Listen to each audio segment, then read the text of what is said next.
ಇನ್ನು ಬಿಜೆಪಿ ಶಾಸಕ ಮುನಿರತ್ನ ಈ ಪ್ರಕರಣಕ್ಕೆ ಸಂಬಂಧಪಟ್ಟಂತೆ ಕೂಡ ಸಿದ್ದರಾಮಯ್ಯ ಪ್ರತಿಕ್ರಿಯೆಯನ್ನು ಕೊಟ್ಟಿದ್ದಾರೆ.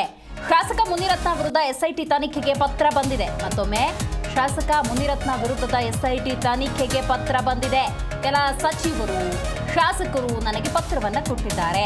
ಮುಂದಿನ ಕ್ರಮ ಕೈಗೊಳ್ಳಿ ಅಂತ ಗೃಹ ಸಚಿವರಿಗೆ ಸೂಚನೆಯನ್ನು ಕೊಟ್ಟಿದ್ದೇನೆ. ಶಾಸಕ ಮುನಿರತ್ನ ಮೇಲೆ ಬಹಳಷ್ಟು ಗಂಭೀರ ಪ್ರಕರಣಗಳಿದ್ದಾವೆ. ವಿಶೇಷ ತನಿಖಾ ತಂಡದ ಬಗ್ಗೆ ಗೃಹ ಸಚಿವರು ತೀರ್ಮಾನವನ್ನು ತೆಗೆದುಕೊಳ್ತಾರೆ ಅಂತ ಮೈಸೂರಿನಲ್ಲಿ ಮುಖ್ಯಮಂತ್ರಿ ಸಿದ್ದರಾಮಯ್ಯ ಸ್ಪಷ್ಟನೆ ಕೊಟ್ಟಿದ್ದಾರೆ. ಆ ಡಿಮ್ಯಾಂಡನ್ನು ಇಟ್ಟಿದ್ದಾರೆ. ನಾನು ಅವ್ರಿಗೆ ಹೇಳಿದ್ದೀನಿ, ಹೋಮ್ ಮಿನಿಸ್ಟ್ರು ಪರಮೇಶ್ವರ್ ಅವ್ರ ಜೊತೆ ಮಾತಾಡಿ ಆಮೇಲೆ ತೀರ್ಮಾನ ತಗೋತೀನಿ. ಇವತ್ತು ಭೇಟಿ ಮಾಡಿದ್ರು, ನಾನು ಪರಮೇಶ್ವರ್ ಜೊತೆ ಮಾತಾಡ್ತೀನಿ.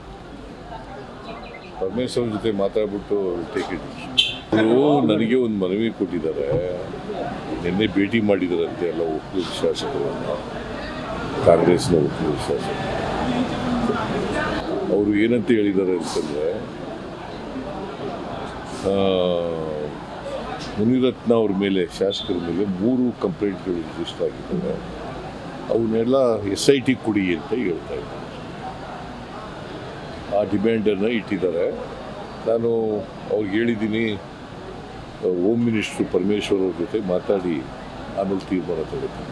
ಇವತ್ತು ಭೇಟಿ ಮಾಡಿದ್ರು, ನಾನು ಪರಮೇಶ್ವರ್ ಜೊತೆ ಮಾತಾಡ್ತೀನಿ. ಪರಮೇಶ್ವರ್ ಜೊತೆ ಮಾತಾಡ್ಬಿಟ್ಟು ಟೇಕ್ ಇಟ್. ಅವರು ನನಗೆ ಒಂದು ಮನವಿ ಕೊಟ್ಟಿದ್ದಾರೆ. ನಿನ್ನೆ ಭೇಟಿ ಮಾಡಿದಾರಂತೆ ಎಲ್ಲ ಒಕ್ಕೂಟ ಶಾಸಕರನ್ನು, ಕಾಂಗ್ರೆಸ್ನ ಒಕ್ಕೂಟ ಶಾಸಕರು. ಅವರು ಏನಂತ ಹೇಳಿದ್ದಾರೆ ಅಂತಂದರೆ,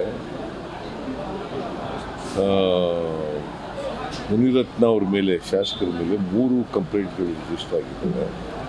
ಅವನ್ನೆಲ್ಲ SIT ಕೊಡಿ ಅಂತ ಹೇಳ್ತಾ ಇದ್ದಾರೆ. ಜಿ ಕನ್ನಡ ನ್ಯೂಸ್ ಈಗ ನಿಮ್ಮ ಮನೆಯಲ್ಲೇ ನೋಡಿ. ಎಲ್ಲ ಕೇಬಲ್ಗಳಲ್ಲಿ ಈಗ ಲಭ್ಯ.